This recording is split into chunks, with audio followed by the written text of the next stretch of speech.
कभी सोचा है अल्लाह आपको खामोश में क्यों रखता है? क्यों दुआएं मांगने के बावजूद जवाब फौरन नहीं आता? शायद इसलिए कि जब अल्लाह जवाब देता है तो ऐसा देता है जो आपने कभी सोचा भी नहीं होता। एक शख्स था, हर तरफ से टूट चुका था, रिज़्क कम, दिल परेशान, लोगों के ताने और रातों की तन्हाई। वो कहता था, या अल्लाह, मैंने सब्र भी किया, दुआ भी मांगी, फिर भी मेरी जिंदगी नहीं बदली। उसके हाथ खाली थे लेकिन आंखें आंसुओं से भरी थीं। एक रात उसने आसमान की तरफ देखा और पूछा, या अल्लाह, क्या तू मुझे देख रहा है? क्या मेरी दुआ सुन रहा है? खामोशी थी, लेकिन वो नहीं जानता था कि यही खामोशी अल्लाह का सबसे बड़ा जवाब होती है। अचानक उसके दिल में एक ख्याल आया, जिस रब ने रात को दिन में बदला, अंधेरे को उजाले में बदला किया, वो मेरी हालत नहीं बदल सकता?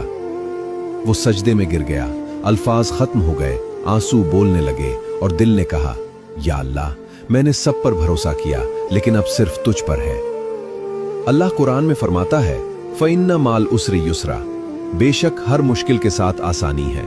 लेकिन हम ये भूल जाते हैं कि अल्लाह की आसानी हमारी सोच से बड़ी होती है।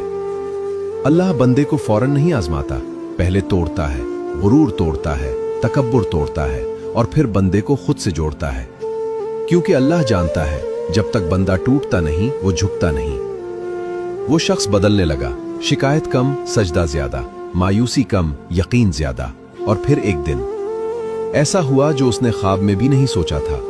अल्लाह ने उसके लिए वो दरवाजा खोला जिसके बारे में उसे पता भी नहीं था।